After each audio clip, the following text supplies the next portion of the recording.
Hey guys, Christian here. Welcome back to another video. As you can tell, this smile right here, I can't stop smiling, guys. Yesterday I bought a new car. Well, not really a new car, but a new car for the channel, and I'm super excited. I feel like a kid on Christmas morning. It's unreal. I think the craziest part is that I pretty much bought it blindly. I paid for the car, which is about an hour and a half away from where I'm at. It's in Tampa, Florida. I'm currently in Orlando, and I didn't even look at the car. I just looked at some pictures, asked some questions, and bought it. And guys, I'm not the type of guy to gamble, but this is a very rare spec, and I didn't want to take a chance that somebody else would buy it, especially for the price that I got it at. So yeah, I had to do what I had to do. Chances, I gotta take them. Now this baby right here, she has no idea that she's about to get an older sister. So here's the scoop. The car just got towed yesterday to PSI Orlando, so we're gonna go ahead and take the 335i, head over there and see it for the first time.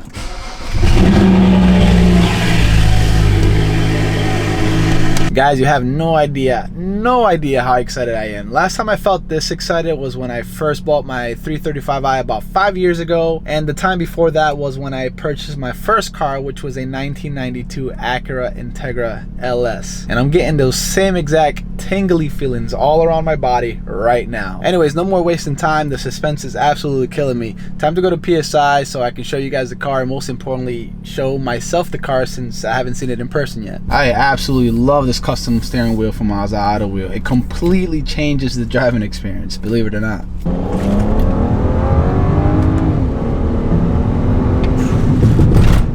Alright, so we made it to PSI, and it looks like they're super busy. Lots of cars outside. M2, M4, M2, competition. Yeah, competition. 535. Yeah. This place always has the best cars sitting outside. All right, time to take a deep breath. I'm a little bit nervous inside. I've never really purchased anything for this price without looking at it first and without having no protection, just buying it as is. But I think I should be all right. Let's go ahead and find it. I've already seen this M2 competition a few times, and look at the freaking stance on it. Well, not really like stance like cambered out, but the way that it sits beautifully. I mean, look at the fitment. Can it get any more perfect than that? I don't really think so. This is such a beautiful car. Too bad it's too expensive for me to own. This is what I really want. This right here is Sean's car. Sean is the owner of PSI, and he has this sitting just right. Looks like a magazine car. So Sean said he's gonna allow me to review this X3M. They bought this as a shop car. If you guys didn't know, the new generation M3 that's gonna come out sometime next year, it's gonna be using the same engine that's equipped on this X3M, which is the S58. So they installed some custom downpipes, and I think they're tuning it as well, and should be making a lot of power, and he said I can review it. If you guys want to see that, let me know, and I will review it. I'll be happy to do it. I don't know if I'm allowed to film back here, but what's up? What's up, man? How are you? Good. You know what I'm here for. Check out the car. All right, so Sean's holding the camera right now. It's gonna take me to the car so I can see it. You're gonna be able to see my first reaction to it. Crazy, man, that you got me to buy something without looking at it. You guys always have like the best freaking cars in the shop. Yeah, we always got something around. Yeah, that's the second M3 that I've seen. Everything's modern here. Everything looks clean. It's paradise. I'm not gonna lie, I feel a little nervous. Oh, you covered it up? That's not it, is it? That's not it. Ah! This is not it on the cover. Okay. And those are not it. Okay, I think I see it. I feel like a kid in Christmas. Okay. Oh, so he decided to include the other wheels as well. Correct, yeah. Oh, I thought he was gonna swap them out. No, he swapped one out, I think, to get it, because it had a flat tire, to load it. So guys, this is, you know, I've been looking for an E30 for a while, but it's been really tough to find one in the spec that I want, which is a two-door coupe, not convertible, and a 325i. This is actually not a 325i, it's a more rare spec, which is the IS. And if you guys are familiar with this E30 at all, it's essentially the model right underneath the M3. So it has the LSD from factory, it has the sports seats, bolstered seats, it has automatic everything, I think central lock-in, sunroof, and upgraded suspension parts as well. Yeah, so it's basically a top-of-the-line non-M. Pretty much. Correct. just the highest you could get without getting the M3. Getting an M3. Okay. Yeah. That's what it is. And obviously you're probably going to know a lot more about the car than I am, because what, you own one yourself, don't you? Do you own an E30? M3. M3, you own the M3. Okay. Yeah, but we've done some work to these, and my 5 Series is an IS as well, my E28, which I think you saw earlier. So I got to see the paint stuff from the picture, so it's pretty obvious. But that's a given. It's a 31-year-old car that was somewhat neglected in a way. But I gotta tell you, I'm excited. I am excited. Guys, this is gonna make for some really, really good content. So now that you get to see it in person, Sean, do you think it was worth the buy? Yeah.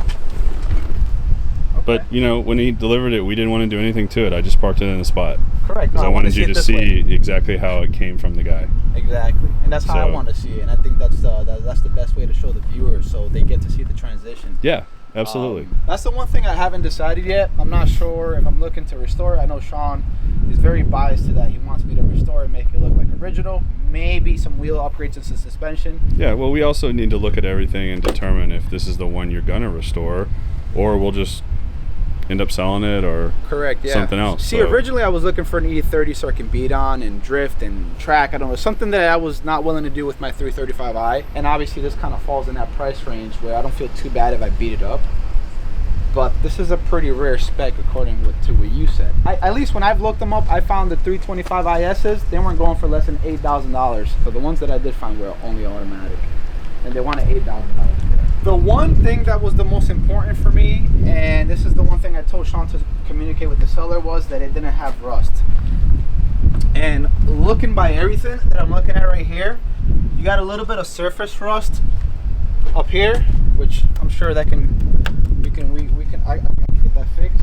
So these came with the car. These are the original BBS wheels that the car came with, right? Yeah, the 14s. So then he decided to well, he offered to give me these for an extra $200. These are refurbished of the same kind, but obviously they're in much better conditions than the ones on the car. And they got brand new tires as well, so I can have a little bit of fun with them. Is the battery good on it, so we can see if any of the electronics work or anything like that? There's no battery. No battery? Okay.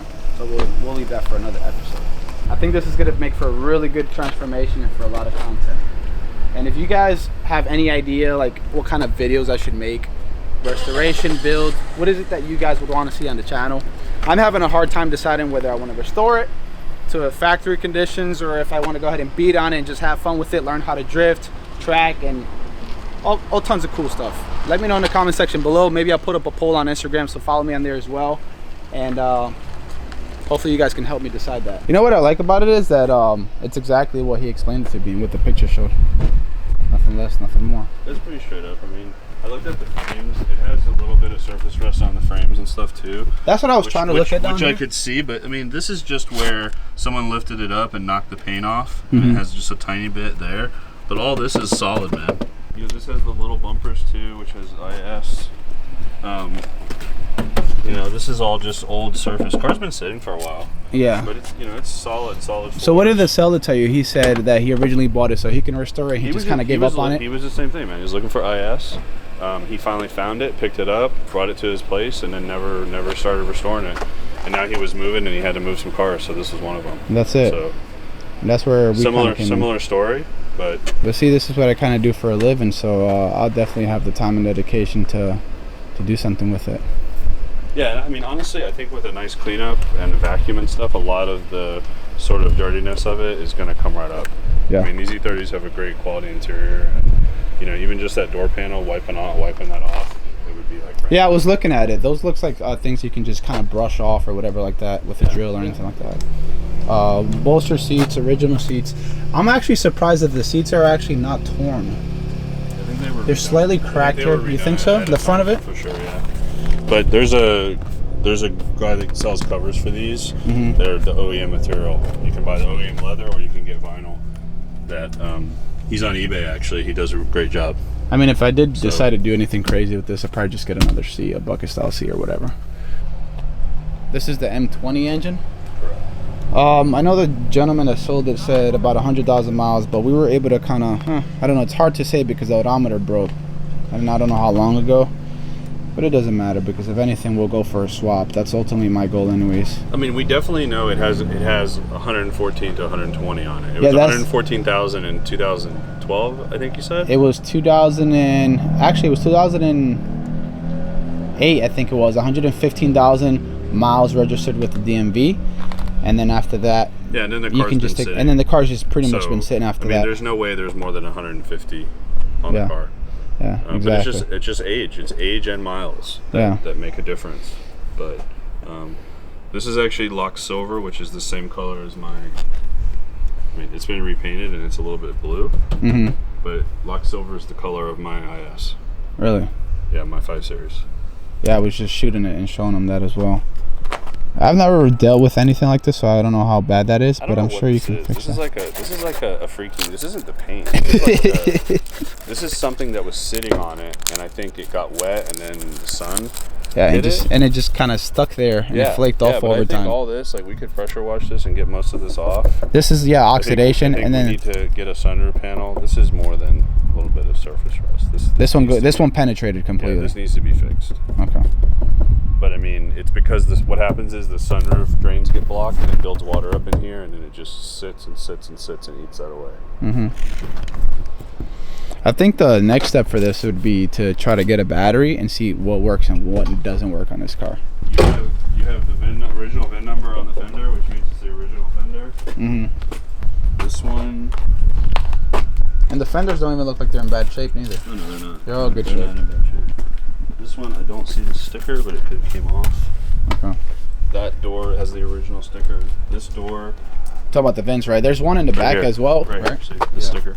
The sticker's right there. If you try to remove it, it comes off. So that original door. Because the trunk normally fender, original trunk. Yeah, that's what I was gonna look at. So yeah, it has the original VINs. It matches up everywhere. So this is a legitimate 325 IS. The only thing that I found on like the Carfax report that it went through like one rare. It has the original toolbox in there. Yeah, it's all rusted. It's all rusted. The question is, how does that part even get rusted in there? Just water sitting in it. Did it leak? Was the trunk leaking or something? Maybe. See, this is where I was trying to get. This is what I was kind of talking about right here. Well, you can't. Let me see. Okay, no, it's not. See, I've seen a few where they rusted all the way down here. Yeah. No, this one's clean. Yeah. I mean, this rust right here where the battery is very common because the battery acid eats away at that tray. But you know. No, and this car has been in Florida its whole life. I think the only thing that I could have got rust from is because it was in Tampa, which is close to the ocean, and that's about it. The guy really didn't get very far with this car, I'll tell you that. He just bought it and just gave up on it right away, it seems like. Yeah, it's true. And this is the original jack? Yeah. Look at that. I don't know how the jack made it all these years looking that new. Yeah, but that looks good, man. What's that? Maybe it had a little bit of rust and they try to paint it off? Is that what it is? No, that's from the factory. That's from factory as well? Yeah, that's factory finishing there. Oh, okay. Yeah, but I mean, there's a lot of panels and stuff that normally are missing. You have this panel, all the trunk panels are here. Here's the panel that goes over here in front of the battery. Looks like there was some sort of stereo maybe or something on it. Okay. But, you know, car's pretty complete. That's pretty straight. You know? Yeah. Cool. Most importantly, guys, you know I had to go with a stick shift, which this is what makes this car rare to find for a good price, is the stick shift portion and that it's a coupe. Look at that, I get a nice little bonus, a Kenwood aftermarket radio. And original cover. So I think we pretty much found a pretty good gem with potential. Well, thanks to you, you're the one that found it. Just needs some TLC, man. I mean, it's been sitting for a while, so yeah. All these leaves and all this stuff, like... at least from what I've seen online with people restoring these type of cars, they normally get much worse condition. Absolutely. Than these. And the stuff that matters, you know, the stuff that matters is the stuff we talked about, the rust amount on the frame. So why do you put the cover here? Is it because it's cracked, or is it because he was trying to protect it? Yeah, most of them are cracked when there's a cover. That's what it was, okay. Yeah. That's what I figured. And the same thing with the steering wheel is probably worn out. They got a cover on it? Absolutely. Yeah. Okay. That's not an issue. But I figured that was that as much. When I saw the cover, I was like, I wonder if he's trying to protect it from the sun, or yeah, but we can find the dash. I mean, the dashes are going up in value, but we can find one that's not cracked. And I know the treatments and stuff between, you know, Matt. Matt knows, but I have a special stuff I've used. My E30 M3 has the original dash, and it's never been cracked. Really? So I have a Zymol, I use Zymol vinyl on it to protect it from actually. Yeah, it also it helps. Like condition it too, because it normally dries up and then it cracks because it's constantly expanding when it gets hot. I think every single listing I've seen on Facebook Marketplace and Craigslist, they all had cracked dashes. Everyone, especially in Florida. So what I do is I use the Zymol stuff and then I tint the front windshield. So okay, you know, but I think you have this is an option. This is the map light mirror. This is definitely an option. really, Yeah. You have a good computer. Like, yeah. Cool. I think the next step, next time, put it on the lift. Put out a battery, see if the power windows and the sunroof actually work, and I think that would make a really good next episode as well. What's wrong with the car, and just kind of start dissecting it. The thing that matters that you can't replace is there. All the stuff we need to replace. Yeah, like you said, the bones are good. Everything else can be replaced. Yeah. The bottom piece seems legit, right? Yeah, that just needs to be restored down there. This, obviously, the bumper would need to be replaced. And if you look at the back here, I thought originally it was just the trim piece of the bumper, but if you look closely, there's actually cracks right here, but that's perfectly fine. And as far as rust, it was just the top portion, which is up there, and then some surface rust by the jacking points at the bottom, but nothing too major. It's just surface. Yeah, so the key even matches the car condition. Is that the original key? Not even a copy. That's the original. It is. More than likely it's the original. Yeah, look at that. Just we can buy the blanks and we can get them cut, because that's what I did for my 80 stuff. Oh man. See, I'm gonna see how I feel driving. Sitting in a 31-year-old car. I'm used to this modern tech. Oh yeah, dude. It actually feels really good to have a clutch pedal again. That's for sure. I've been driving an automatic for like the last 10 years. Oh yeah, I can really get used to this. I like it. How do I look in it? Look like a young guy driving an old car. But you look good, man. I feel a little bit out of place, but I just kind of remember this image because we'll take the same video when the car's hooked up, and I'm like, how do I look in the car, John? Well, see, you can drive an 80s car, and that's old for you, but I got to drive my 60s car for me to look like a young guy driving an old car. You know, it's funny. This is a 1989, the facelifted model, and I was born in 1990. So this car is older than I am. It's going to be quite the experience, and I think it's going to make some really good content. I want to know what you guys think I should do with this 325 IS. Should I beat it, track it, learn how to drift on it, and possibly even make it look good in the future? Or should I just restore it to like OEM spec, maybe with some upgraded wheels and an upgraded suspension, and that's pretty much it? I'm kind of torn. I'm not sure what I want to do. I know I originally bought it so I can beat on it and do stuff on it that I normally wouldn't do with my 335i. But part of me wants to restore it as well. So I need you guys to help me out and let me know in the comment section below what you think. And guys, this is gonna be quite the project. I'm excited. So I'm sure you guys wanna know how much I paid for this 1989 325 IS. I paid a total of $3,000, thanks to Sean, because he was able to negotiate the price down. $3,000 got me this car right here, and with the right amount of love, this car is going to look spectacular. So check this out, guys. This is another 325i that PSI has been working on for a customer. This one has an engine swap from an E36 M3, the S52. This is exciting. This is something you guys did here, right? Correct, yeah, from the ground up. It had the same motor that your E30 has. Yeah. Oh my god. So this is E36 M3 S52, full bolt-ons, headers, intake. I mean, the setup looks clean too. It looks like everything's pretty much tucked inside. Everything's pretty much OEM. I mean, this is a aftermarket catch can. This has BC Racing coilovers. That's an OE radiator. You didn't have to do any crazy modifications to get it to fit? No, you don't have to cut it off. You use all OEM motor mounts, everything. So. And it fits right in. Yeah. Oh. Yeah. I mean, look at the tight squeeze in the fans too. Holy crap. This looks really pretty, and I'm sure it drives amazing as well. Yeah, it's very fast. Makes like 230 to the wheels, 240 to the wheels. And this car doesn't weigh crap, so that's a lot. Yeah. So, final thoughts. Well, the E30 was in slightly worse condition than what I was expecting, but that's okay. If anything, it makes for better content. A project like this, to be really honest with you guys, is a little out of my comfort zone. But if there's one thing that I've learned over the years is that the more challenging the process, the bigger the satisfaction when you're done. And that's the feeling that I'm looking to chase with this 1989 BMW 325 IS.